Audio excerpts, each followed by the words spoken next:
se dé, ¿no? Y nosotros estudiamos todo aquello que está en el Código Civil. Lo mismo la imposibilidad sobrevenida, no es un hecho que se presente casi siempre, es bastante extraño que a veces se pueda probar eso en juicio. Lo importante siempre es la prueba. En el caso de la imposibilidad sobrevenida, es muy importante cumplir con los requisitos que exige la ley para que el juez pueda de alguna manera dar la razón a quien se ampara en esta figura llamada imposibilidad sobrevenida. Entonces, vamos a comenzar con los que están. Estamos, como les decía, en este tema 16. Bien, ahora sí vamos a iniciar. La última clase que hemos pasado justamente estábamos refiriéndonos a la confusión como modo de extinción de las obligaciones.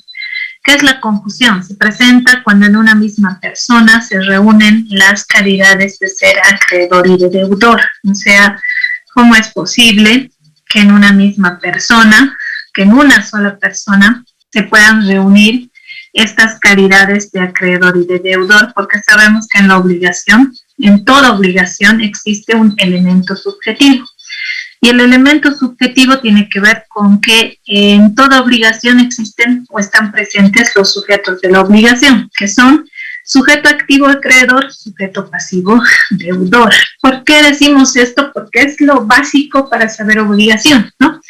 Una obligación se integra de estos elementos. El elemento subjetivo, que son los sujetos de la obligación, el elemento objetivo, que es la prestación que el deudor se obliga a cumplir frente al acreedor, que puede ser de dar, hacer, no hacer, y el vínculo jurídico, ¿no?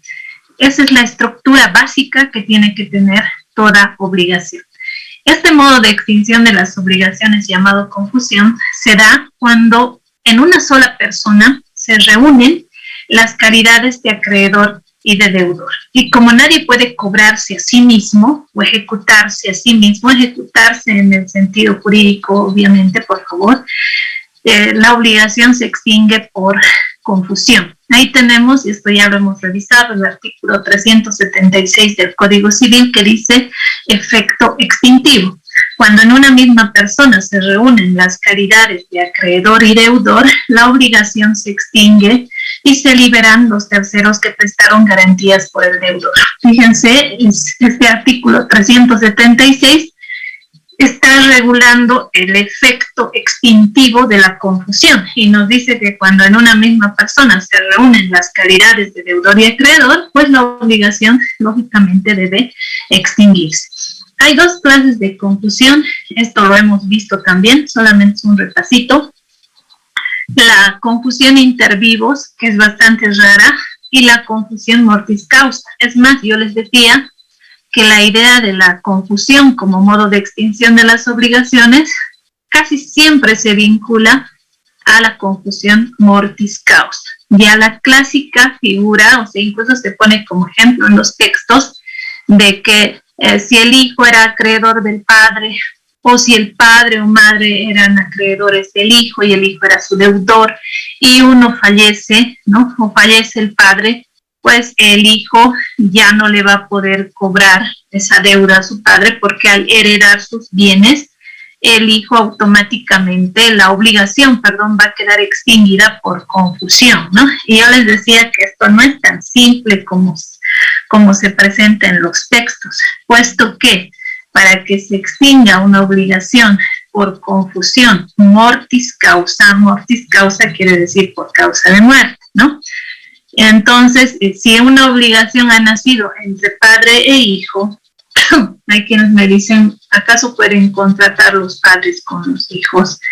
Hay personas a quienes la ley les prohíbe celebrar ciertos contratos, como los cónyuges, por ejemplo, que entre ellos no pueden celebrar contrato de venta o contrato de donación, ¿no?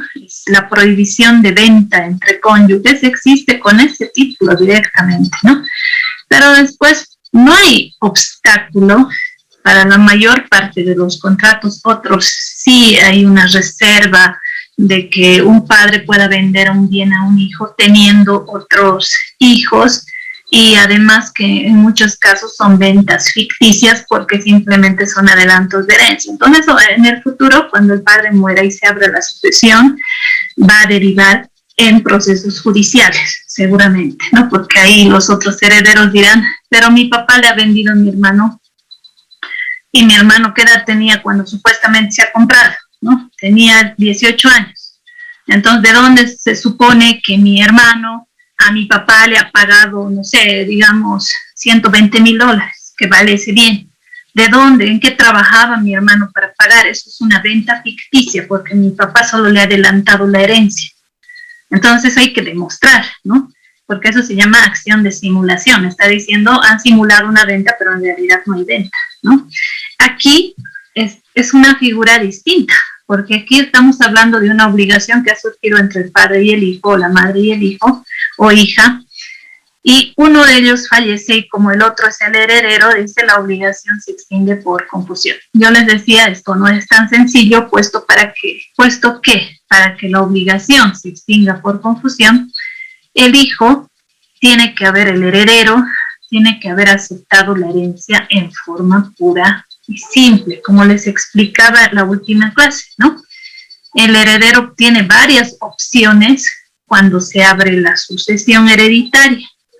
No es que solo tiene un camino, tiene varias opciones. Estas opciones son aceptar la herencia o renunciar a la herencia. O sea, de principio hay dos soluciones, aceptación o renuncia. Si el heredero decide aceptar, hay dos formas de aceptación. Aceptación llamada en forma pura y simple, que yo les decía, esta clase de aceptación llamada pura y simple se hace ante un notario, ¿no? Y la aceptación llamada bajo beneficio de inventario, que es judicial, ¿no? Que esta aceptación bajo beneficio de inventario, pues no provoca o provoca un efecto que es la separación de los patrimonios del heredero y del causante, como les he explicado. En cambio, en la aceptación en forma pura y simple, el patrimonio del causante y del heredero se unen, se fusionan. Entonces, ahí sí, si el hijo le debía al padre o viceversa, la obligación se extingue por confusión. Entonces, ¿cuándo una obligación se extingue por confusión? Cuando el heredero ha aceptado la herencia en forma pura y simple, ¿no? Porque ahí el efecto de aceptar una herencia en forma pura y simple, el primer y principal efecto, porque hay muchos otros efectos de esta forma de aceptar la herencia, es la confusión de patrimonio. El patrimonio del causante y el patrimonio del heredero, cuando el heredero acepta la herencia en forma pura y simple, se unen, se fusionan. Entonces, legalmente, si existía una obligación entre el heredero y el causante, esta obligación se va a extinguir por confusión. Pero si el heredero, por ejemplo, ha aceptado la herencia bajo beneficio de inventario, ahí el patrimonio de su causante y el patrimonio del heredero se van a mantener separados. Entonces, si como patrimonios autónomos me refiero, ¿no? Entonces, si el heredero tiene una creencia contra el causante, es decir, es acreedor del causante, puede cobrar esa deuda con la masa hereditaria. Ahí la obligación no se va a extinguir. Ahora, si el heredero decide renunciar a la herencia, entonces igual va a poder cobrar ese heredero lo que le debía el causante, sí, porque pese a que cuando se renuncia a la herencia, la ley considera que el heredero es un extraño a la sucesión, no puede exigir bienes de la herencia, pero tampoco está obligado a pagar las deudas. La renuncia a la herencia no extingue las obligaciones que existían por contrato entre el heredero y su causante. Entonces, el único modo de extinción de las obligaciones por confusión, mortis causa, será cuando el heredero acepta la herencia en forma pura y simple, ¿no? Yo sé que tal vez en esto les mareo más, porque esto también en sucesiones ya van a avanzar, en 5º año se lleva derecho sucesorio, pero es así, ¿no? ¿Y qué efectos produce la confusión? Nos faltaba solamente este punto sobre este aspecto de la confusión, pero no puedo entrar a clase y solamente decir, bueno, vamos a avanzar los efectos de la confusión y listo, porque tengo que rememorar qué es la confusión, ¿no? Entonces, ¿qué efectos produce la confusión? Extingue la obligación, ¿no? Es un modo de extinción de las obligaciones. Puede extinguirla en forma total, a veces solo la extingue en forma parcial. Si la obligación se extingue, se supone que las garantías de esa obligación, sean garantías personales o reales, también se tienen que extinguir o liberar. Los accesorios de la obligación se extinguen, cláusulas penales, por ejemplo, se extinguen o quedan sin efecto, y la acción desaparece, ¿no? Decíamos que la confusión es un modo de extinción de las obligaciones que se da cuando en una misma persona se reúnen las calidades de acreedor y deudor. Si la obligación se extingue por confusión, pues una persona si ya era acreedor y a la vez ahora ya es deudor y ya la obligación se habría extinguido, obviamente que la acción va a desaparecer, porque no me voy a demandar a mí misma para cobrarme una obligación, ¿no? A eso me refiero con que la acción se extingue o desaparece, ¿no? Vamos a entrar a este otro modo de extinción de las obligaciones que se llama imposibilidad sobrevenir. Algo habíamos adelantado cuando hemos empezado a avanzar este tema de los modos de extinción de las obligaciones sobre la imposibilidad sobrevenir. Algo habíamos adelantado, pero quizá no con mucho detalle. Ahora vamos a ver con un poco más de detalle esta figura llamada imposibilidad sobrevenida. No es muy común esta figura, aunque ahora se ha hecho más común hablar de ello con la pandemia del COVID, ¿no? Yo les ponía este ejemplo de la pandemia. ¿Y por qué les ponía este ejemplo de la pandemia? Porque la pandemia ha provocado que los gobiernos, nosotros hemos visto esto, somos testigos, yo no me estoy inventando, que los gobiernos tomen medidas para evitar que se propague masivamente esta enfermedad que al principio pues no había vacuna, no había tratamiento, era una nueva enfermedad, era un tipo nuevo de influenza, ¿no? Porque era una gripe, pero no como la gripe común. Si hubiese sido como la gripe común, pues no hubiese muerto tanta gente. Igual nunca me gusta entrar a discutir temas como la pandemia porque siempre hay gente descreída, ¿no? Que tienen sus propias teorías, que dicen, bueno, yo no creo eso porque yo ni me he vacunado y nunca me he enfermado, me siento bien, más bien los que se han vacunado están mal. Si vamos a entrar a discutir teorías conspirativas de que te iban a colocar un chip con la vacuna, ¿no? Luego se hacían la burla de que había que recargar ese chip. Un chiste era esto las teorías ya llegaban a cosas que yo nunca había escuchado. Puede ser cierto, puede ser falso, no sé. Como abogados, no sé si nos corresponde debatir eso, yo creo que no. Es un asunto médico, pero también es un asunto legal. A nosotros nos tiene que importar, como abogados, a ustedes también, solo la parte jurídica, solo la parte legal, ¿no? De estas figuras. Entonces, la pandemia originó muchos casos de imposibilidad sobrevenida, porque como les digo, los gobiernos han tomado medidas para evitar contagios masivos, antes de que haya las vacunas, claro. Y estas medidas se han tomado directamente por decreto. ¿Quién emite decretos? El presidente, ¿no? ¿Y el decreto qué es? Es una norma. Y estos decretos prohibían, por ejemplo, la circulación, ¿no? Entonces, fíjense que estamos frente a un hecho que es la pandemia, es un hecho de salud pública, y por otro lado, las libertades que se restringen, porque estos decretos, quieras o no, restringen libertades. Nosotros sabemos, eso estamos bien enterados, siempre lo digo, más de nuestros derechos que nuestros deberes. Nos gusta escuchar nuestros derechos más que nuestros deberes, ¿no?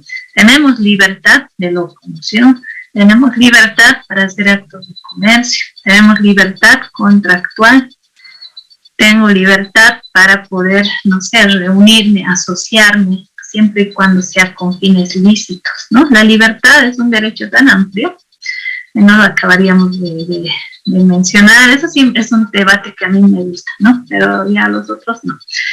Y justamente estos decretos pues restringían libertades, ¿no? Restringían libertades, sobre todo la libertad de locomoción, porque a un principio la gente tenía que quedar en sus casas por decreto. Y ahí se han presentado, y estaba muy al tanto siempre de todas estas medidas, muchos amparos constitucionales, ¿no? Ustedes han llevado la materia de derecho constitucional, conocen las acciones que están en la Constitución, ¿no?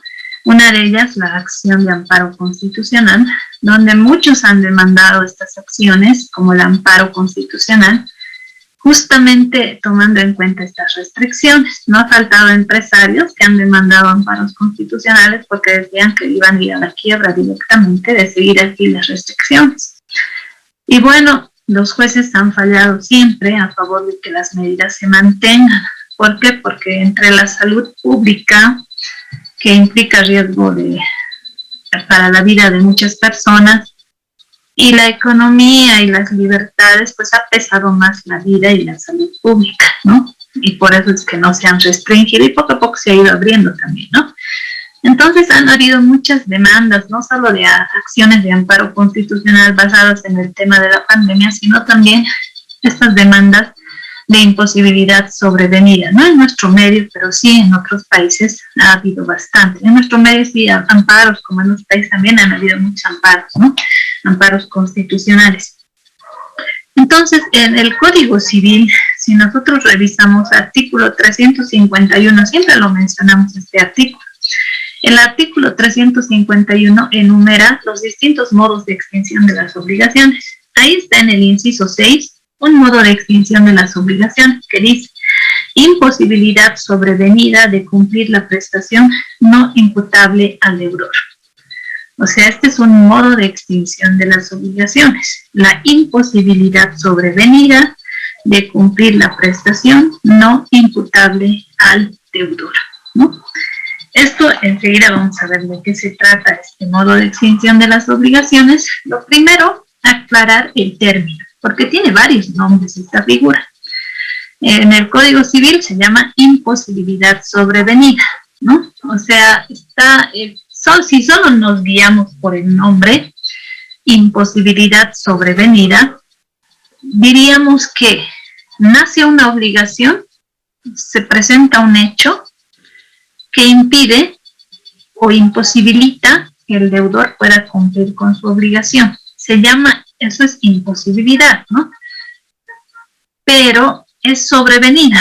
Sobrevenida quiere decir que el hecho ha surgido después de haber nacido la obligación, ¿no? O sea, el hecho se presenta después de haber nacido la obligación.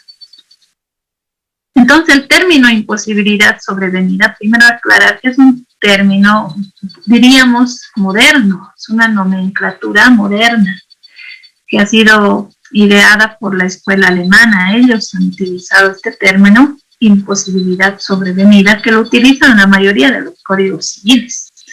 Esto ya a partir del siglo XX ha pasado a cambiarse la nomenclatura, porque ¿qué se llamaba antes? La escuela clásica, que es la escuela francesa, a esta figura le llamaba pérdida de la cosa de vida. Así se le llamaba, pérdida de la cosa de vida.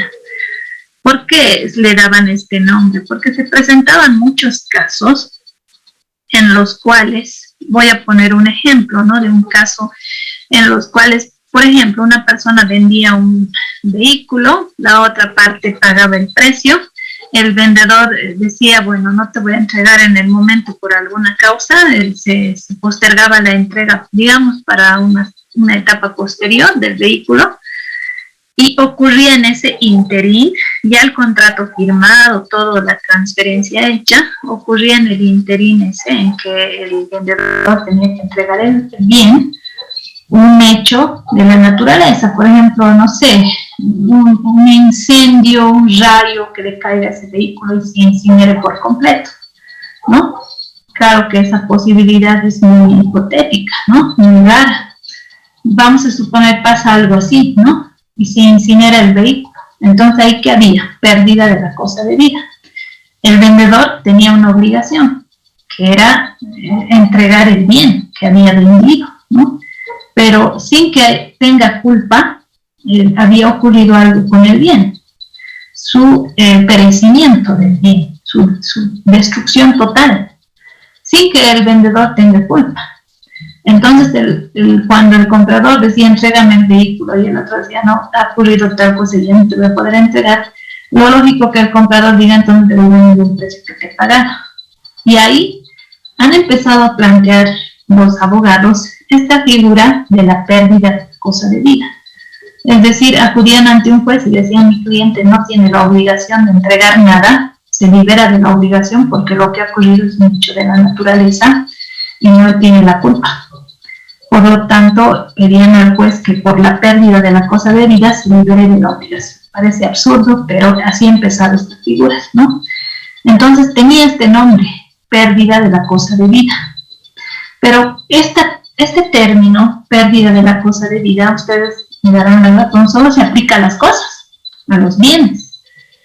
¿Y qué pasa con las otras prestaciones? De hacer, no hacer, porque los contratos no solo hacen surgir prestaciones de dar que tienen que ver con cosas, los contratos hacen surgir prestaciones de hacer y no hacer también. Entonces ya no se aplicaba para esas prestaciones. De ahí que la nomenclatura se cambia, ¿no? Si utilizamos todavía la palabra o la frase pérdida de la cosa de vida, pues solo aplicaríamos esta figura para algunas obligaciones donde una de las partes tenía que entregar una cosa y la misma ha perecido o la han sustraído y ya no está y no va a poderse entregar. Y utilizaremos otra nomenclatura, ¿no? Y ahí empiezan a utilizar el término imposibilidad sobrevenida, que es más amplio, porque ya no se refiere única y exclusivamente a las cosas, sino se aplicaría para cualquier tipo de obligación, ¿no? Ya no solo para prestaciones de dar, sino también para prestaciones de hacer y no hacer, ¿no? ¿Qué es la imposibilidad sobrevenida? Ya que hemos hecho esta introducción, ¿no? La imposibilidad sobrevenida la podemos definir como un modo de extinción de las obligaciones, en virtud del cual el deudor se libera del cumplimiento de la obligación. O sea, el deudor, mediante esta figura llamada imposibilidad sobrevenida, lo que busca es liberarse del cumplimiento de la obligación. A veces se busca liberar en forma total, definitiva, y a veces solo en forma parcial, ¿no? Siempre y cuando se produzcan una serie de hechos o eventos que hagan imposible el cumplimiento de la obligación por parte del deudor y además no exista culpa en el deudor, no exista ni negligencia ni imprudencia. Ustedes llevan derecho penal. En materia penal, ¿no?, es tan importante el dolo y la culpa, ¿no? Son dos aspectos muy importantes. Hay delitos dolosos, hay delitos culposos. ¿Y cuál será la principal diferencia entre el dolo y la culpa, ¿no? La mayoría me diría el dolo es un acto intencional. La culpa no tiene intención de provocar daño a la persona, ¿no? Esta diferencia básica entre el dolo y la culpa, que en materia penal implica que un delito doloso se pueda castigar con una pena privativa de libertad, y si la otra parte demuestra que solo hay culpa, la pena pueda reducirse, ¿no? Fíjense cómo cambia, ¿no? En materia civil, para que el deudor pueda liberarse por imposibilidad sobrevenida, no tiene que haber actuado con culpa. O sea, no tiene que haber actuado ni con negligencia ni con imprudencia. En derecho penal se habla de culpa grave, culpa leve. Hay varias clases de culpa, no solo la negligencia y la imprudencia, que son la culpa positiva y la culpa negativa. Hay también segunda gravedad, culpa grave, culpa leve, culpa levísima. O sea, hay una clasificación grande de la culpa. En cambio, en materia civil, si bien es cierto que también la culpa, en este caso de la imposibilidad sobrevenida, no tiene que haber culpa en el deudor, no tiene que haber actuado ni con negligencia ni con imprudencia para que el juez se libere. De todos modos, solamente nosotros nos basamos en estas dos clases de culpa, la culpa positiva, la culpa negativa, ¿no? Bien, entonces es un modo de extinción de las obligaciones de imposibilidad sobrevenida, ¿no? ¿Cuál será su naturaleza jurídica de esta figura, ¿no?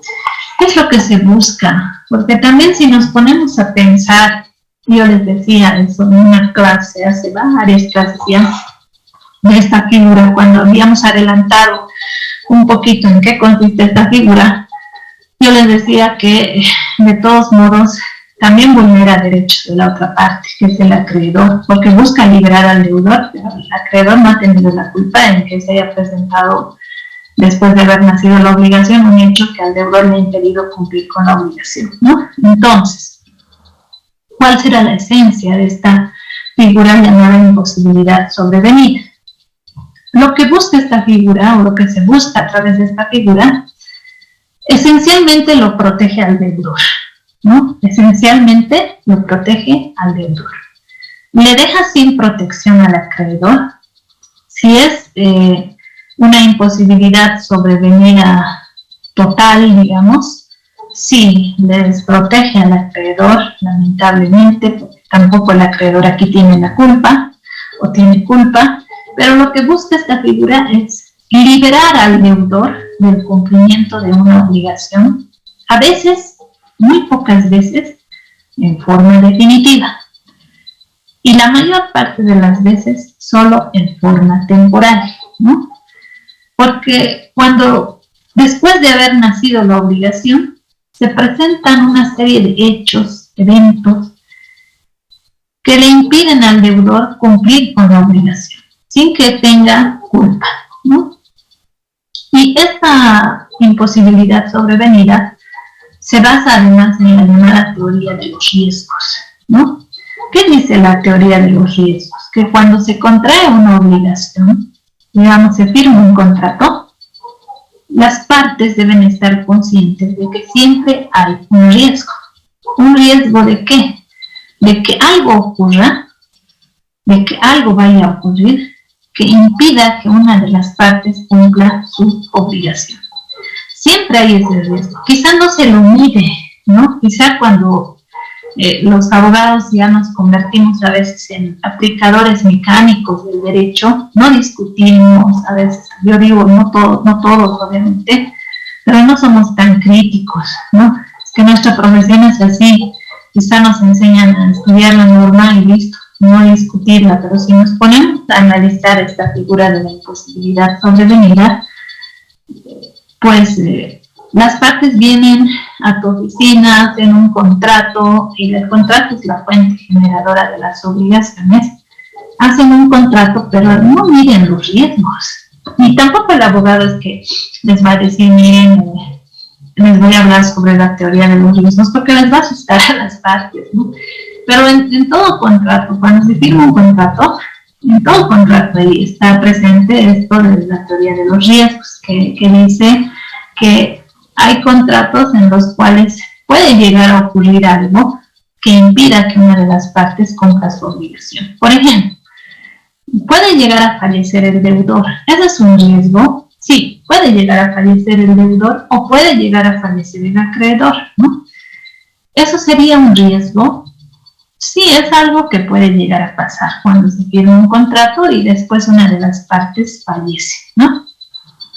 Puede llegar a pasar que cuando firmamos un contrato después se presente algo que nos impida cumplir ese contrato, pero que no lo hemos medido, no lo hemos visto venir, ¿no? Sí, justamente de eso se trata esta teoría de los riesgos, ¿no? De eso se trata, de que nace una obligación y después de que nace la obligación, después, por eso se llama sobrevenida esta figura, ¿no? Después de que nace la obligación, se presenta un hecho que puede ser un hecho de la naturaleza, pero no estoy hablando, no sé, una llovizna, una lluvia torrencial, no tiene que ser un hecho que sea grave, porque una lluvia puede durar horas, pero no provocar que un deudor incumpla con su obligación totalmente. Quizá un deudor puede decir, mira, el día que tenía que ir a hacer tal cosa para ti, ha caído un aguacero que no me ha dejado llegar, entonces me he visto imposibilitado de cumplir mi obligación a tiempo. Ya puede ser, eso sí, se cree. Pero fíjense que esto no es definitivo. Entonces ese deudor, amparándose en esta figura, no va a poder decir, ha caído la lluvia, ya no he podido ir y ya no va a poder venir ahora. No, pero ¿por qué sigue lloviendo o qué? Tiene que cumplir, asumir una obligación. Ningún juez lo va a liberar, ¿no? Tiene que cumplir. ¿Por qué? Porque le va a decir, cualquier juez va a sonar así, le va a decir, pero la imposibilidad sobrevenida se basa en que este hecho que impide cumplir la obligación tiene que ser grave, tiene que tener cierta duración en el tiempo, de tal forma que a usted se le haya impedido totalmente cumplir la obligación. Y como usted dice que ese día no ha podido llegar, pero luego no ha seguido el gobierno y usted tranquilamente podía cumplir su obligación, no lo van a esperar. Así que puede ser un hecho de la naturaleza, el que le impide al deudor cumplir, a eso me refiero. Puede ser un hecho originado en la conducta humana, también puede ser un hecho que se origina en la conducta humana. Por ejemplo, como está ocurriendo en Rusia, Ucrania, ¿no? Bueno, no creo que esa gente se haya visto venir la guerra, no creo. Entonces, mucha gente está escapando de su país, están yendo, los ucranianos ya hemos visto, se han ido. Ahora los rusos también están haciendo lo mismo, ¿no? Porque los quieren insertar al ejército ya a la fuerza. Entonces, es absurdo, ¿no? Que si uno lo ve, de hecho, por ejemplo, no creo que un ciudadano ruso, un ciudadano ucraniano que ha asumido igual obligaciones porque contratos hay en todo el mundo, se haya visto venir esto, ¿no? Entonces, después saliendo de una pandemia y esta gente, estos gobernantes tan cerrados, empiezan estos conflictos bélicos más. Esto más nos faltaba, ¿no? Porque está afectando a gran parte del mundo también, porque son proveedores, ¿no? De los países. Entonces, fíjense que en esos casos, si algún deudor ruso, ucraniano, si yo no he podido cumplir mi obligación, porque después de que ha nacido la obligación se ha presentado este hecho de la guerra, este conflicto bélico, y sin que yo tenga la culpa, porque ninguna persona tiene la culpa de que pase eso, ¿no? No es nuestra decisión, lamentablemente somos manejados también por autoridades que nosotros mismos elegimos. La gente dice, pero ustedes eligen pues presidente. Claro, pero no es que es así, es del sistema democrático, la mayoría pues elige, no tenemos la culpa. Nosotros nos sometemos a ese sistema, ¿no? Pero no para que hagan cualquier burrada tampoco. Entonces ahí sí pueden decir, demando liberación de la obligación, señor juez, por imposibilidad sobrevenida, ¿no? Porque el riesgo es, cuando ha nacido el contrato, seguramente no han vivido este riesgo que luego se ha presentado. Entonces, la naturaleza jurídica de esta figura llamada imposibilidad sobrevenida solamente consiste en que busca liberar al deudor del cumplimiento de una obligación. Puede ser en forma definitiva, pocas veces se da esto, o puede ser como la mayor parte de las veces cuando un deudor pide esto, el juez le libera temporalmente nada más, pero después le obliga a cumplir con la obligación porque analiza qué hecho al el deudor que le ha impedido cumplir con la obligación, ¿no? Bien. Entonces, tomando en cuenta esta naturaleza jurídica, fíjense que hay varios tipos de imposibilidad sobrevenida. Hay una imposibilidad definitiva, ¿no? Que pocas veces se consigue. Enseguida les voy a mostrar un auto supremo que ha sido dictado por nuestro Tribunal Supremo de Justicia, ¿no? Donde alguien se ampara en esta figura de la imposibilidad sobrevenida y dice, yo no estoy obligado a cumplir, señor juez, porque ha pasado esto, y esto yo no lo he previsto. Y el juez no le da la razón, enseguida vamos a ver, ¿no? ¿Qué es la imposibilidad definitiva? Es aquella en la cual el deudor, como dice el nombre, se va a liberar totalmente de cumplir la obligación. Aquí el juez lo tiene que liberar. Ojo que la imposibilidad sobrevenida debe ser declarada por el juez en sentencia. No es nomás decir, señor juez, pido liberarme de la obligación porque después de que he contraído la obligación se ha venido la pandemia y ahora ya no puedo cumplir porque yo estoy en quiebra, ¿no? Así no, el juez no va a liberar de la obligación sencillamente porque la otra parte, acreedora, también tiene derecho a responder a esa demanda, a ver qué dice el acreedor, también hay que ver, ¿no? Porque el acreedor va a decir, a todos nos ha afectado la pandemia, no solamente a ti te ha afectado, y eso está pasando poco a poco, ya la economía se está de alguna manera reactivando y conmigo me tienes que cumplir. Entonces puede ser que el juez, el tiempo que ha demorado en cumplir, o sea, el tiempo que ha habido un incumplimiento, tomando en cuenta que la pandemia es un hecho evidente, lo libere temporalmente al deudor, no le haga pagar intereses moratorios, no sé, cláusulas penales, no le haga pagar indemnización de daños y perjuicios, pero de todos modos le va a hacer cumplir la obligación.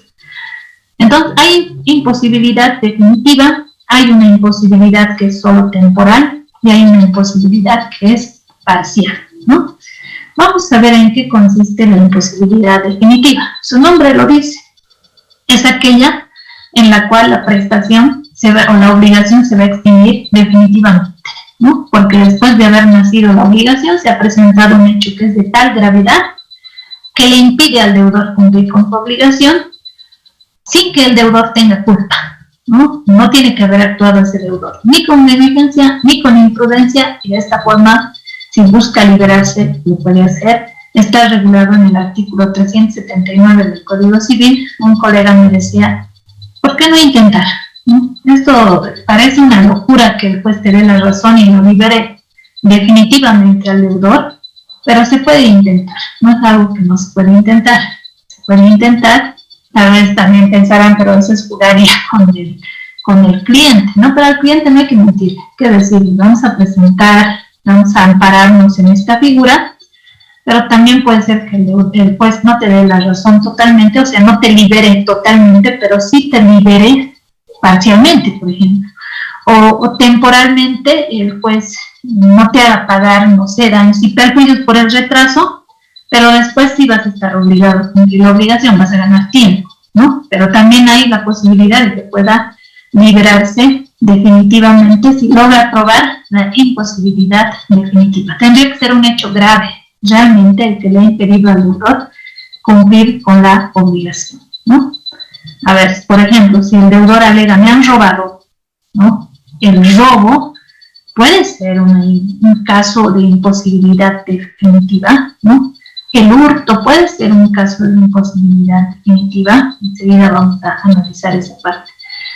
Luego tenemos un caso de imposibilidad temporal. Es otra clase de imposibilidad sobrevenida. La imposibilidad temporal se presenta en el caso de que el hecho o suceso solo impida que el deudor cumpla temporalmente, ¿no?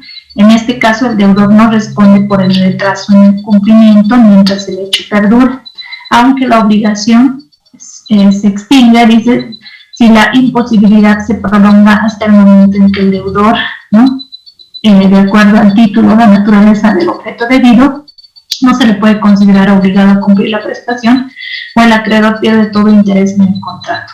Está regulada en el artículo 380 del Código Civil. A veces esto sí se presenta también esta figura de la imposibilidad temporal. Por ejemplo, muchos jueces en otros países, todavía no en el nuestro, han fallado en el caso de empresas que han demandado ante el juez liberarse, empresas de turismo, empresas que habían vendido ya pasajes, pero estos paquetes para viajes al exterior, no simplemente pasajes, que eso lo hacen las líneas aéreas, sino estas empresas que incluso tienen ya hasta contratos con líneas aéreas, donde les tienen pasajes de ida y vuelta, donde contratan en el país de destino al cual se va a ir de turista, digamos, contratan hoteles para que las personas que compran estos paquetes se puedan quedar varios días, digamos, a cambio de, obviamente, esto es un contrato turístico, ¿no?, de servicios turísticos.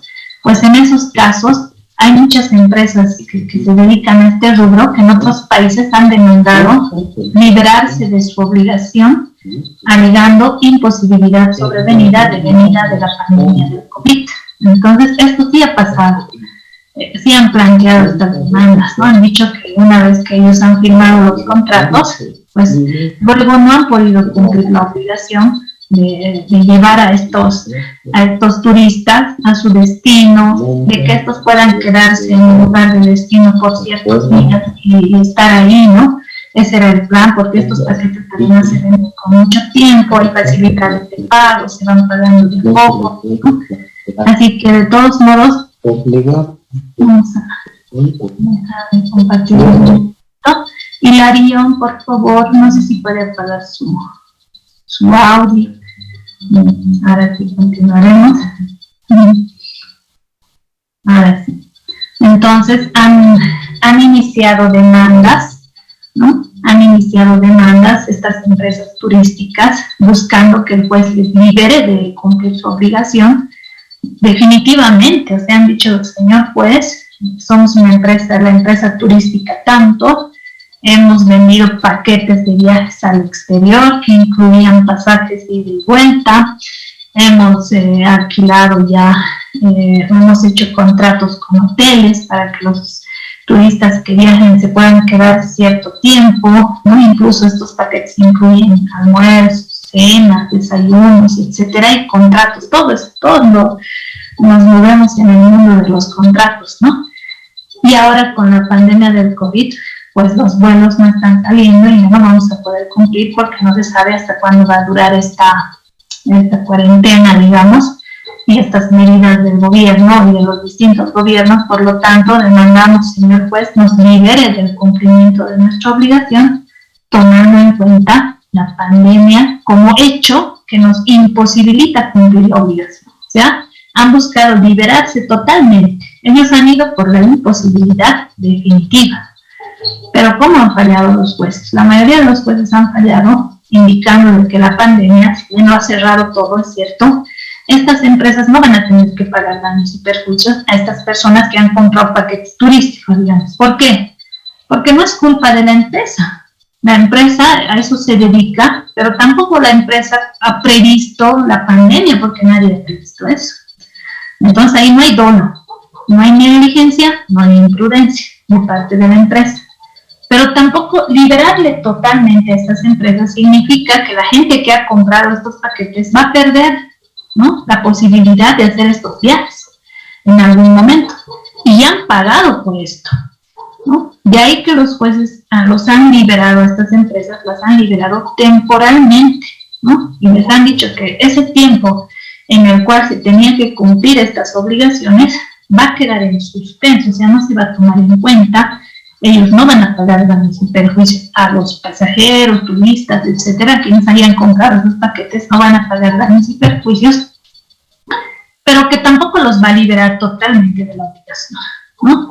Una vez que se empiece a abrir la posibilidad de viajes al exterior y todo esto, ellos tienen que cumplir con su obligación. Entonces ahí la imposibilidad que dice, que lo declara el juez en sentencia, no es definitiva, sino solamente temporal. Temporalmente les libera de tener que cumplir con su obligación, pero les dice que después lo van a tener que hacer, porque estas personas no pueden quedar sin que se les cumpla, ¿no? No pueden perder todo el dinero que han invertido.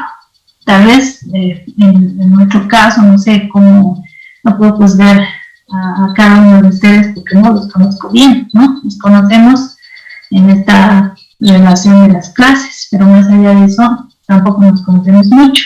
Entonces, fíjense que hay personas, yo conozco muchas, que su dinero obviamente no invierten en viajes, porque dicen eso no es una inversión, es un gasto. Y hay gente que sí pone su dinero para viajar, cosa que me parece perfecto, porque al final te llevas de esta vida, ¿no? No me gusta eso de que, y lo he comprobado en el ejercicio de la profesión, esto de que nadie sabe para quién trabajas. Si mucho te agarras de la plata, un día ¿quién te lo estará gastando tu plata, no? Cuando menos porque somos temporales totalmente. Así que uno a veces se lo está trabajando para, siquiera fuera para los hijos, familia, ¿no? A veces se lo trabajas para, no sé, las cuñadas, se lo trabajas para muchas personas que nada que ver contigo, ¿no? Así que esto no, prefiero mil veces que está bien que la gente gaste en ellos, ¿no? Y hay otro tipo de imposibilidad, que es la imposibilidad parcial. En el caso de la imposibilidad parcial, esto se presenta, ¿no?, cuando el deudor tiene que entregar un bien, ¿no?, como inicialmente había nacido esta figura, ¿no?, referido a las cosas, cuando el deudor tiene que entregar un bien y la cosa se deteriora o directamente se pierde, ¿no?, o ha perecido por una causa, por un caso fortuito o de fuerza mayor. Entonces, en ese caso, si no hay culpa del deudor, es decir, de quien tiene la obligación de entregar, puede liberarse, a veces parcialmente o a veces totalmente si ya no queda nada de bien. Por ejemplo, no sé, a ver, vamos a ponernos a pensar en un caso de imposibilidad parcial. En nuestro medio que hay tanta marcha, ¿no? Tantas protestas, se entiende porque somos sede de gobierno, ¿no? Entonces, puede ocurrir, ¿no? Y yo me acuerdo cuando lo sacaron de la presidencia al señor Evo Morales, ¿no? Que habían tantas protestas, ¿no? Empezaron los problemas ahí ya en la noche, ¿no? Y habían, no sé, en cada zona ustedes lo han debido ver también, ¿no? Cómo llamaban a salir. Y yo me acuerdo que abajo de mi casa hay pues como un garaje gigante donde guardan vehículos y no tiene pues techo, es al aire libre nomás. Entonces ellos me decían, ¿qué pasa si, porque esto es bajada directa del alto, ¿no? Es uno de los caminos para subir al alto y obviamente para bajar. ¿Qué pasa si baja la marcha? Decían, aunque generalmente la marcha baja por el camino viejo, ¿no? O por la autopista, no, que nunca he visto por la autopista, pero es por el camino viejo. Y ¿qué pasa si baja por aquí y lanza algo, digamos, lanza fuego, no sé, cualquier cosa, o hacen explotar algo ahí adentro, y uno de los vehículos resulta dañado, ¿no? Ese era el miedo de casi todos los vecinos, ¿no? Más que todo de ellos, como tienen este negocio, pues empezaban a cubrir en parte con lo que podían, porque además un muro es tan bajito que se puede fácilmente, podía entrar cualquier petardo, no sé, dinamita, muchos llevan hasta eso, ¿no? Y justamente ese era el miedo. Vamos a suponer, baja la marcha y botan algo ahí y empieza un incendio y se incineran los vehículos, como ha pasado con los Pumacatex, ¿no es cierto? Que se han incendiado y han quedado prácticamente esqueletos nomás ahí. Eso es un caso de imposibilidad sobrevenida, porque quizá ahí podrían decir, pero saben que va a bajar la marcha. Claro, pero una cosa es protestar y otra cosa es actos vandálicos, ¿no? Pero entendemos también porque nosotros como universidad, nosotros también muchas veces hemos marchado y supongo que también hemos perjudicado a las demás personas, ¿no? Pero en este caso de imposibilidad parcial se presentaría cuando el deudor tiene que entregar un bien y el bien perece, se deteriora, puede ser total o solo parcialmente. En ese caso, si el acreedor exige que el deudor le entregue el bien y el deudor dice en parte el bien ha perecido, el acreedor va a decir no, me tiene que entregar y aparte me tiene que pagar daños y perjuicios, pues ahí el deudor podría alegar imposibilidad parcial de cumplir con la obligación, ¿no? Y que lo determine el juez. Yo creo que hay cosas que hay que ponerlas en manos del juez directamente, ¿no? En manos del juez, que el juez decida. Porque tampoco es mi culpa que los marchistas bajen, lancen algo, o cualquier otra persona, porque no solamente ocurren protestas, aunque es más probable, ¿no? Hay gente que se dedica a hacer eso, no sé, ¿qué tendrán en la cabeza? ¿No? Seguro barro, que lanzan, no sé, ojalá no les pase, yo viví varias veces esto, ¿no? De actos vandálicos, de algunos casos que he visto, de jóvenes, no a todos los voy a satanizar, ¿no? Pero la mayoría de los casos eran jóvenes que desde la calle lanzaban al interior de las casas un objeto que estaba en llamas, ¿no? Por ejemplo, telas que tienen alcohol las lanzan dentro de un domicilio para provocar incendios. O sea, eso ya es un exceso, ¿no? Bombas Molotov, doctora. ¿Perdón? Bombas Molotov. Ah, ya ves, sí, que lanzan eso, pero ni siquiera en época de protesta. O sea, lanzan por molestar directamente, por dañar la propiedad ajena, como venganza, no sé, la gente está mal en la cabeza, ¿no? Pero hace eso. Entonces, ahí no tiene culpa el dueño de casa si algún bien que quizá estaba en su guarda, custodia, del cual era depositario, tenía luego que entregarlo a su dueño y se produce un incendio y puede incluso el bien perecer o destruirse, a veces total o parcialmente. Entonces, en esos casos, antes de pagar daños y perjuicios, antes de que me digan arreglaremos, transaremos, si no tengo la culpa, me voy a juicio, que el juez determine. Y así tarde años, pues que el juez determine, ¿no? No hay otro, porque tengo la salida de la ley. Tampoco el acreedor tiene culpa, aunque generalmente se terminan aceptando este tipo de transacciones. Entonces, la imposibilidad sobrevenida hay dos elementos. Un elemento objetivo, que se traduce en la imposibilidad material de cumplir la prestación.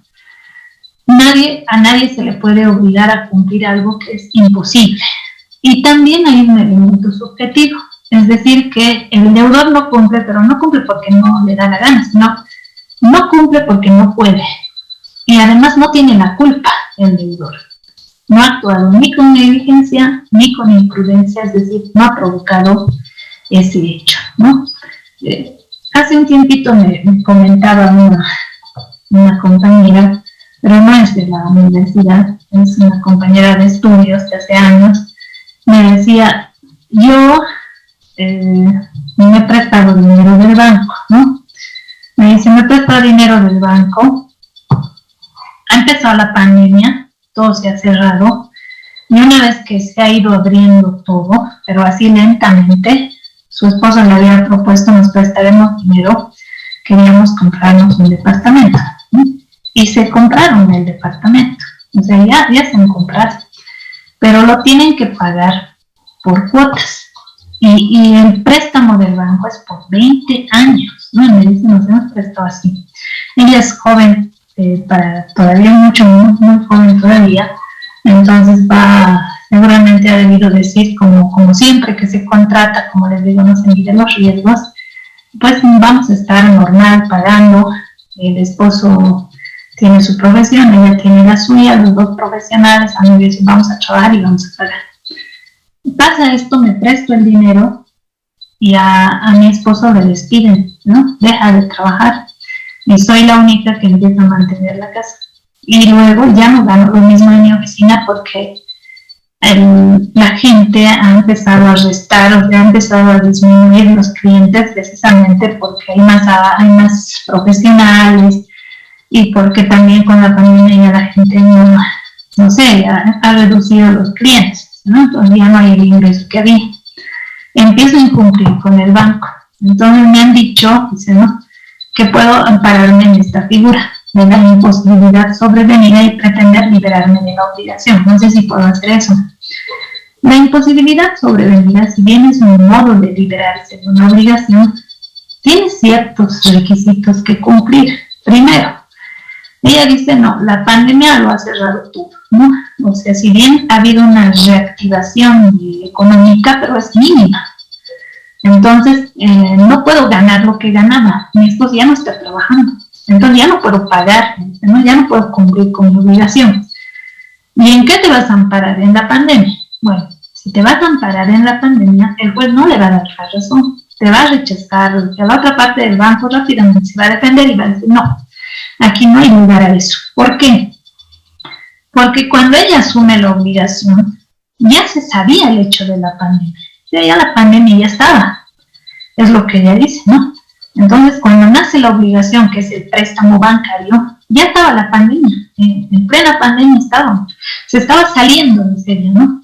Ahora la reactivación económica es lenta y ahora no puedo cumplir con mi obligación. Sí, pero ya este hecho que genera el incumplimiento no es sobreviniente, ¿no? La obligación ha surgido en forma posterior a este hecho. Entonces, desde ahí ya está mal todo. El planteamiento no da. Justamente esta figura se llama imposibilidad sobrevenida porque se asume una obligación y después de haber asumido la obligación, sin que el deudor lo haya previsto, se presenta un hecho que le impide al deudor cumplir la obligación. Por eso se llama imposibilidad sobrevenida. La palabra sobrevenida significa que este hecho que le impide al deudor cumplir con la obligación se ha presentado después de que ha nacido la obligación. Y en el caso que plantea ella, la obligación se ha asumido después de que se ha presentado este hecho de la pandemia. Entonces, la obligación y la imposibilidad que ella dice no puedo cumplir, se se debe justamente a los efectos de la pandemia, pero no es sobrevenida. Entonces ahí el juez le va a, seguramente el juez o la otra parte va a decir, pero cuando ha nacido la obligación, el riesgo ya estaba, usted ya sabía el riesgo, ya sabía que había la pandemia y todo esto, entonces no hay imposibilidad sobrevenida, no es que le ha sorprendido a usted esto, hasta puede decir la otra parte, pero entonces ha sido imprudente, porque se ha prestado sabiendo que está la situación como está, porque ha asumido la obligación en esas circunstancias. No va a funcionar. Hay que ver otra figura. Entonces no se da en todos los casos. Hay que analizar caso por caso para ver si uno como abogado puede recomendar o no ampararse en esta figura, porque parece fácil, pero nada es fácil en el derecho, o sea, menos en el derecho civil, que es tan complejo, bien complejo el derecho civil, y además es para algunos muy aburrido, y entiendo por qué. La mayoría, incluso veo a mis alumnos cuando dan exámenes de grado, todos dan en penal, no sé por qué les gusta el derecho penal, pero el derecho civil les parece muy amplio, me dicen, no, es amplio, es difícil de estudiar, pero bueno, ya depende del gusto de cada uno, ¿no?